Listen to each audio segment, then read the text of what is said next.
আপনার মুখের মধ্যে একটা হতাশার ছাপ দেখা যাবে। এখন অনেক সময় আমি আপনাদেরকে একটা প্রশ্ন করি, আপনারা আমার কথাটার উত্তর দেন। বলেন তো, মরার সময় অনেকের চোখগুলো বড় বড় হয়ে যায় কিনা? চেহারাটা কালো হয়ে যায় কিনা? কথা বলেন না কেন? আর এমন কিছু মানুষ আছে যারা এই দুনিয়াতে কালো, কিন্তু মরার সাথে সাথে তার চেহারাটা সুন্দর হয়ে যায়। এমন মানুষ কি আছে না নাই?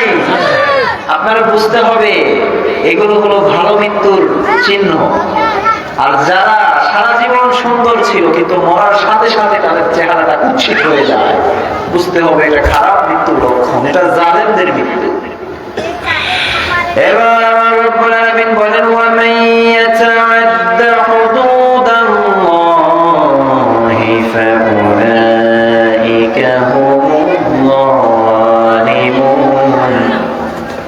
আল্লাহ বলে, যারা আল্লাহর বিরোধিতা করে, আল্লাহর সীমানার বাহিরে যায়, তারা হলো সবচাইতে বড় জালিম। নাউযুবিল্লাহ পড়েন। এখন আল্লাহর আইন যদি আমার আইনের বিরুদ্ধে যায়, তাহলে আমার আইন সেখানে বাদ হয়ে যায়। যেখানে আল্লাহর আইন আমার বিরুদ্ধে চলে যাবে, সেখানে আল্লাহর আইন প্রতিষ্ঠা করার জন্য আমার জীবন দিতে হবে। চিল্লায়ে বলতে হবে, ঠিক কিনা?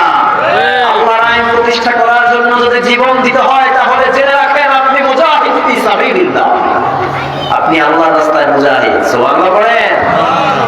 আর যারা আল্লাহর রাস্তায় শহীদ হয়ে যায়, তারা কোনোদিন মরে না। আল্লাহর রাস্তায় যারা শহীদ হয়ে যায়, তারা কোনোদিন মরে না। কিয়ামত পর্যন্ত তাদেরকে বাঁচিয়ে রাখেন কে? আমরা আবু বকরকে চিনি, ওমরকে আমরা চিনি, উসমানকে আমরা চিনি, আলীকে আমরা চিনি। এরা কি এখনো আছে কিনা?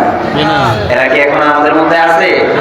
কিন্তু আমরা সবাই তাদেরকে চিনি, কারণ ওই যে রব্বুল আলামিন ঘোষণা দিয়েছেন, যারা আল্লাহর রাস্তায় শহীদ হয়ে যায়, যারা আল্লাহর রাস্তায় নিজের জীবনকে বিলিয়ে দেয়, তারা কোনোদিন মরে, তারা কোনোদিন মরে না, তারা চিরজীবিত। সুবহানাল্লাহ পড়েন। এজন্য রব্বুল আলামিন বলেন, ওয়ালা তাকুলু লিমান ইউকতালু ফি সাবিলিল্লাহি আমওয়াত বাল আহইয়াউ ওয়ালাকিন লা তাশউরুন। আল্লাহ বলে, যারা আল্লাহর রাস্তায় শহীদ হয়, তারা মরে না, তাদেরকে তোমরা মৃত বলো না, বরং তারা জীবিত। আল্লাহু আকবার।